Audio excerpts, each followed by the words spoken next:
We're taking to the waters and the wild, well not quite, but to the hedgerows and forests of rural Ireland.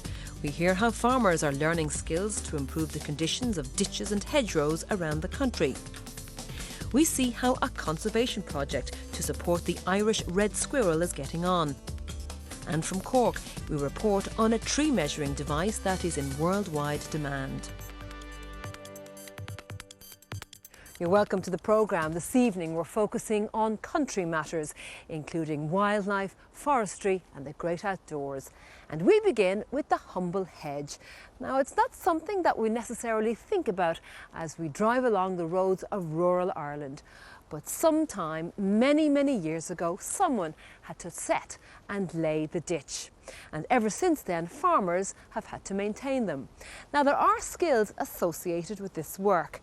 And our reporter, Niall Martin, recently attended a course in hedgerow maintenance. Hedges aren't something you think about much while you're driving along. And yet, every yard of hedge in the country was laid by human hands. Hedge laying has a skill to it, and these are the guys that are learning those skills. Here in a field in Fermanagh, these hedge laying students are being briefed on what they'll have to do for their hedge laying qualification. Instead of pen and paper, this is their test paper, a raggy old hedge, and Paul O'Hagan is one of the examiners. So Paul, just before the lads get started on this hedge, how old would you say this is? Well, I wouldn't be just 100% sure, but it's between 100 and 200 years old, maybe, you know. How can you tell sort of the age of a hedge? Well, you can get people to do DNA sampling of a hedge and they can date it back from that. But that's really the area when a lot of hedge planting was done in Ireland. So what's wrong with this one? Right. You can see where it's getting gappy along the base. It's not very stock-proof at the moment. What we're trying to do is rejuvenate the hedge, and rejuvenating is trying to get regrowth from ground level. And the whole idea then is filling the gaps? Filling the gaps, making it stock-proof, getting it dense at the base, and you've regenerated the whole hedge, and hopefully it'll do for, indefinitely. Another 100 years? Well, you might have to work on another 30 years, but I don't think I'll have a problem there.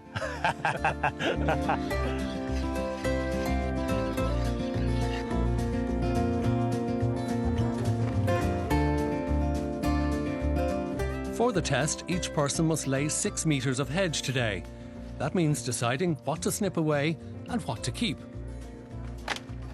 I'm a tree surgeon by profession, but I have a huge interest in conservation and habitat management.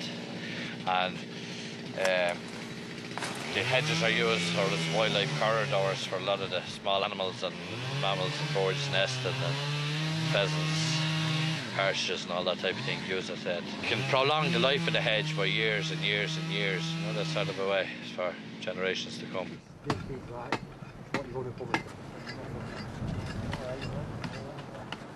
If I was to get this accreditation, it means that I can work on different kinds of projects. Plus, if and when I get the job of managing my own site or reserve, then I'll be able to do that, and I'll be able to teach other people as well. So. Over in another field, All-Ireland hedge laying champion David Thompson is demonstrating how a fine hedge is laid. Well, once you've cleaned out all the debris and all the trash out from the base of the hedge, you need to get in, single this stem out. You've picked that one out, that's the next stem you're going to lay. Once you've identified that that's free and able to be worked on, then you can start and make your cut. Making a cut up from well up the stem, gradually going down across the grain, heading down in towards the root. You're trying to build something that's got to stay there, it's got to stay intact. So it's not just a case of necessarily putting one stem down on top of the other. You want to try and work it in, lock it in so that the whole hedge still stays as one sort of living feature. You work those bits in, and that's that one done. Then you come back to here and you trim these off. You want to trim them off at an angle to shed the water away. Yeah. So the water can run right down that, right out over the stump and away. reduces the amount of decay you will get in. If you have a farm, and practically every farm in the country would have at least 1,000 metres of hedges, if you do 50 metres of hedge in a year, that'll keep you going for 20 years. And then by the time you get around, you can start again. And you get tons of firewood, you get tons of fruit. They're a wonderful thing.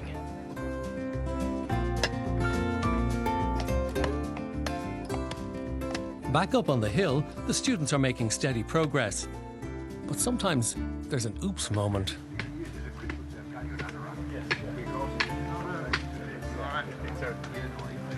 Oh. Let's come off that one. Most of this countryside is man-made. See a row of trees in a hedge, they have to be looked after, or they simply become a row of trees and they're not particularly long-lived.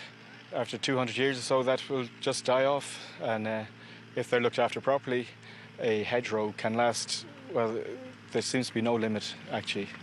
And that, I'm quite serious, the eternal hedge, if it's managed properly, they can live for thousands of years. There are hedges in England, I think now, were planted in Roman times and have just been managed ever since. Mid-afternoon and the line of hedge is definitely taking shape. The gaps are reducing and the height has been dramatically lowered, except for this section, which is more like an Aintree fence. It looks a bit like it, doesn't it? I'm just finishing off now, getting my stakes in order to bind it, to tie the whole thing together and give it some strength, hopefully. So you've gone higher than everyone else? Well, I think once it's finished, I'll trim it down and it'll be sort of the same height, hopefully. The work done today will keep this hedge stock-proof and healthy for the next 30 years. In springtime, the new growth will be vigorous and will knit in well with the existing material. You haven't even stopped for a break. Cup of tea? Cup of coffee? Do I have a choice? Yeah, tea or coffee, whichever.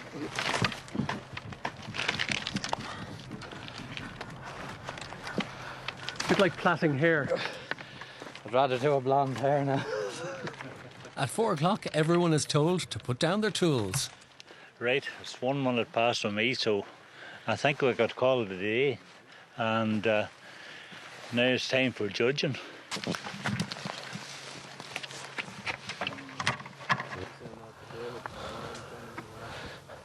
I mean, what cuts are there and what he's got down successfully? That cut in there is all right, yeah.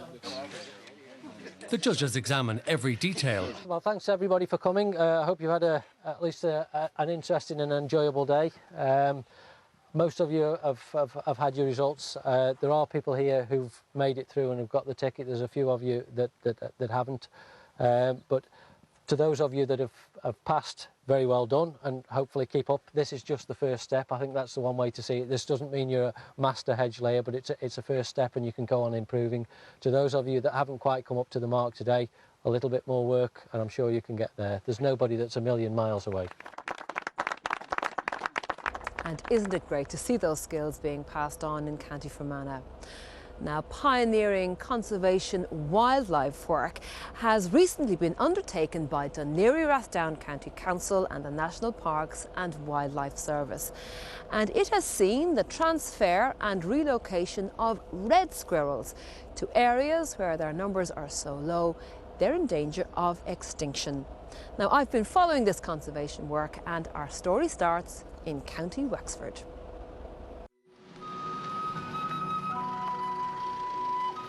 This is the Raven Loop Reserve, County Wexford, a small narrow forest, about 5 kilometres long, a wildlife area and home to healthy numbers of the red squirrel. The conservation team are here to collect some reds for transfer to Killiney, where their numbers are critically low. The project consists partly of culling the grey squirrel, but today the team is intent on trapping reds. Well, we're here today to collect some squirrels to help conserve the population of squirrels in Killiney. Now, we've been studying them since 2008. Down here, myself and Dr. Favel Nolte have been studying them. Now, go the other way another bit.